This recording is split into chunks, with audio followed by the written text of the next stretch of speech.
जय श्री राम प्यारे भक्तों, हम सुन रहे हैं तुलसीदास जी कृत रामायण का अयोध्या कांड, जिसमें राम से तापस की भेंट, निषाद को लौटाना, राम के प्रति मार्गवासियों का प्रेम और राम के प्रति मार्गवासियों का प्रेम और ग्रामवासियों का सीता जी से संबंध पूछना।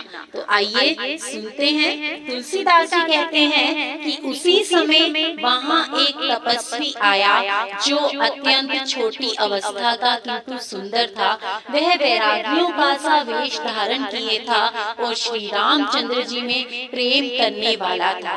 वह तब तपस्वी अपने इष्ट देव श्री रामचंद्र जी को पहचान नेत्रों में जल भर पुलकित शरीर हो दंडवत करते हुए पृथ्वी पर पेट के बल गिर पड़ा और उसकी वह दशा बखानी नहीं जा सकती। श्री रामचंद्र जी ने प्रेम पूर्वक उसे उठाकर हृदय से लगा लिया। उस मिलन को देखकर सब कोई कहने लगे कि प्रेम और परमार्थ ही दोनों साक्षात शरीर धारण किए हुए हैं। फिर वह लक्ष्मण जी के चरणों पर गिरा तो लक्ष्मण जी ने उसे प्रेम पूर्वक उठा लिया। पश्चात उसने सीता जी के चरणों की धूलि ग्रहण की तो माता के समान सीता जी ने भी उसे आशीर्वाद दिया। यह देख निषाद ने उनको दंडवत किया तो उसे राम जी का भक्त समझकर उसने प्रसन्नता पूर्वक निषाद को हृदय से लगा लिया। पश्चात वह श्री रामचंद्र जी के रूपामृत को अपने नेत्र पुट से पान करने लगे। इस प्रकार वहाँ समस्त लोग श्री रामचंद्र जी, लक्ष्मण और सीता जी दर्शन कर स्नेह से व्याकुल हो गए। स्त्रियां कहने लगी कि वे माता पिता कैसे हैं कि जिन्होंने ऐसे बालकों को वन में भेज दिया। तब श्री रामचंद्र जी ने अनेक प्रकार से सखा निषाद को घर जाने के लिए समझाया तो वह श्री रामचंद्र जी की आज्ञा से विवश हो अपने घर को लौट पड़ा। फिर तो सीता और लक्ष्मण सहित श्री रामचंद्र जी ने यमुना को प्रणाम किया और तब उस सूर्य नंदिनी की प्रशंसा करते हुए प्रसन्नता पूर्वक सीता सहित दोनों भाई आगे के लिए चल पड़े। मार्ग पर चलते हुए अनेक पथिक मिले। वे इन दोनों भाइयों को देखकर प्रेम पूर्वक कहने लगे, आप लोग राज्य लक्षणों से युक्त हैं। आपको देखकर हमारे मन में चिंता होती है। कहिए किस कारण आप पांव पैदल ही मार्ग में चल रहे हैं? हमारा ज्योतिष झूठा है क्या? एक तो इस मार्ग में बड़े बड़े पहाड़ और वन अगम हैं। दूसरे आपके साथ में यह सुकुमारी स्त्री है। इस वन में हाथी और सिंह भी भरे हुए हैं जो देखे नहीं जाते। आज्ञा हो तो हम साथ चलें। जहाँ तक आप जाएंगे हम पहुँचा देंगे और फिर आपको प्रणाम करके लौट आएंगे। इस प्रकार पुलकित होकर नेत्रों में जल भरे हुए प्रेम के वशीभूत होकर सब मीठी वाणी द्वारा पूछते हैं, परंतु कृपा के समुद्र श्री रामचंद्र जी सबको विनीत वाणी कहकर लौटाते हैं।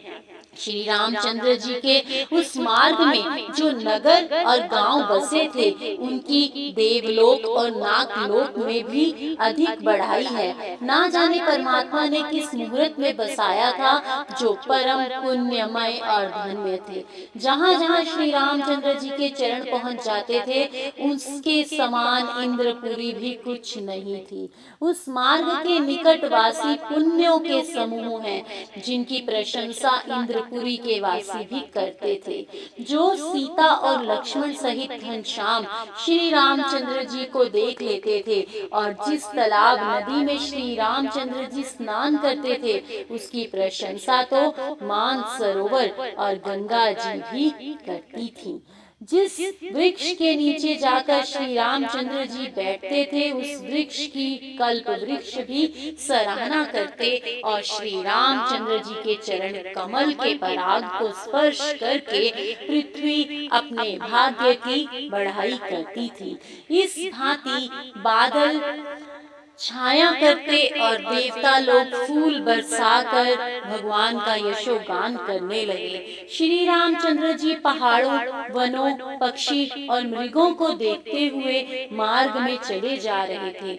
श्री रामचंद्र जी सीता और लक्ष्मण सहित जब गांवों के निकट पहुंचते, तब वहां उनके आगमन का समाचार सुनकर सब अपने घर का कामकाज छोड़कर झट उन्हें देखने चल देते थे और पहुंचकर राम, सीता, लक्ष्मण का दर्शन कर सुखी हो जाते और नेत्रों में आनंद का जल भर आता। इस प्रकार राम लक्ष्मण दोनों वीरों को देख लोग ऐसा मग्न हो जाते कि उनकी दशा वर्णन ही नहीं की जाती है। मानो जन्म के दरिद्र को चिंतामणि की ढेरी मिल गई हो। एक दूसरे को बुलाकर शिक्षा देते थे कि आओ क्षण भर नेत्रों का फल ले लो। श्री रामचंद्र जी को देखकर लोग तो ऐसा प्रेमानुरागी हो गए कि साथ जाने लगे और कुछ नेत्रों से उनकी छवि को अपने हृदय में धारण कर तन, मन और वाणी से शिथिल हो जाते। कुछ लोग बरगद की छाया देखकर तृण और पत्ते बिछाकर श्री रामचंद्र जी से कहते थे कि क्षण भर यहाँ विश्राम कर फिर चाहे आप अभी चले जाइए या प्रातः काल चले जाइएगा। कोई घड़ा भर पानी ले आकर कहते कि हे नाथ जल पीजिए। उनकी अत्यंत प्रीति को देखकर राम जी सीता को थकी हुई जानकर वट की छाया में घड़ी भर समय बिताए। वह अनुपम रूप देखते ही मन मोह जाता है। चारों ओर सुंदर कतारों में खड़े होकर लोग श्री रामचंद्र जी का मुख ऐसे ही देखते जैसे चंद्रमा को चकोर देखते हैं। उनकी तरुण अवस्था के शरीर पर करोड़ों कामदेव मोहित हो रहे थे। लक्ष्मण जी बिजली के समान नख से शिखा पर्यंत बहुत ही सुंदर और जी के सुहावने हैं। मुनियों के से वस्त्र कमर पर तरकस कसे थे और हाथ में धनुष बाण शोभायमान था। सिर पर सुंदर सुहावनी जटा, मुकुट और विशाल वक्षस्थल, नेत्र और भुजाएं थी और शरद चंद्र के समान सुंदर मुखारविंद पर पसीने के जल बिंदु मोती के समान शोभा दे रहे थे। वह मनोहर जोड़ी वर्णन करने में नहीं आ सकती, क्योंकि मेरी बुद्धि बहुत कम है। उस समय वहाँ के सब लोग लुगाई श्री राम जी, लक्ष्मण और सीता जी की सुंदरता को देख देख कर रह गए। प्रेम के प्यासे सब स्त्री पुरुष चकित हो पीछे दौड़ आते थे। सीता जी के पास गांव की स्त्रियां जाती, परंतु पूछने के समय अतिशय स्नेह के साथ के कारण सकुचाती हैं। सब स्त्रियां बारंबार सीता जी के चरणों में लगती और कोमल अति सुहावने वचन कहती कि हे राजकुमारी, हम आपसे विनती करते हैं। परंतु स्त्री स्वभाव से पूछती हुई कुछ डरती हैं। हे स्वामिनी, जो अपराध हो सो क्षमा करना और हमें गवारी जानकर हमारे कहने को बुरा ना मानना। दोनों राजकुमारों की सुंदरता मरकत मणि व सोने की कांति के समान है। इनकी सुंदरता किशोर अवस्था बहुत ही सुंदर है। ये सुख माँ के धाम है। शरद ऋतु के पूर्ण चंद्रमा के सदृश इनका मुख है और शरद ऋतु के कमल के से इनके सुंदर नेत्र हैं। इनको देखकर करोड़ों कामदेव भी लज्जा जाते हैं। सो हे सुमुखी, ये तुम्हारे कौन हैं? उन स्त्रियों की ऐसी स्नेह भरी मधुर वाणी सुन के सीता जी संकोच के कारण मन ही मन मुस्काई। सीता जी उन स्त्रियों की ओर देख फिर पृथ्वी की ओर देखने लगी, संकोच से सकुचा गई और फिर वह हिरण के बच्चों के समान नेत्र वाली पिकबैनी सीता मधुर वाणी के साथ बोली कि जो सहज स्वभाव से सुंदर गौर शरीर है, उनका लक्ष्मण नाम है। ये मेरे छोटे देवर हैं। फिर अपना चंद्रमुख अंचल की ओट में छिपा अपने प्रियतम राम की ओर देखने लगी। इशारे से अपने पति को जता किया। सीता जी की इस चतुराई को देख गांव की सब स्त्रियां बहुत प्रसन्न हुई, मानो दरिद्रों ने रत्नों के ढेर लूट लिए हों।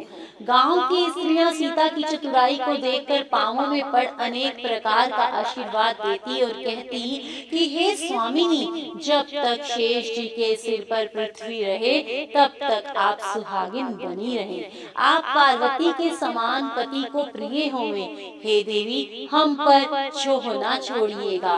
फिर हाथ जोड़कर विनती करती हैं कि हे देवी, यदि आप फिर इस मार्ग से आवे तो हमें अपनी दासी जानकर अवश्य दर्शन देना। ऐसा वचन सुन सबको प्रेम की प्यासी जान सीता जी ने मधुर वचन कह के सबको ऐसे प्रसन्न किया कि मानो चांदनी रात्रि को पाकर कमलिनी खिल गई हो। उस समय लक्ष्मण जी ने प्रभु का रूप जानकर लोगों से कोमल वाणी में मार्ग पूछा। प्रभु के जाने का विचार जान लोगों के दुखी नेत्रों में जल भर आए। सबका मन मलिन हो गया, मानो विधाता ने निधि देकर छीन लिया हो। फिर कर्म की गति समझकर मन में धैर्य किया और अच्छा मार्ग शोध कर प्रभु से कह दिए। तब लक्ष्मण और सीता के साथ प्रभु ने वन को प्रस्थान किया। प्रभु उनके मन को तो अपने साथ ले लिए और लोगों को प्रिय वचन कहकर लौटा दिए।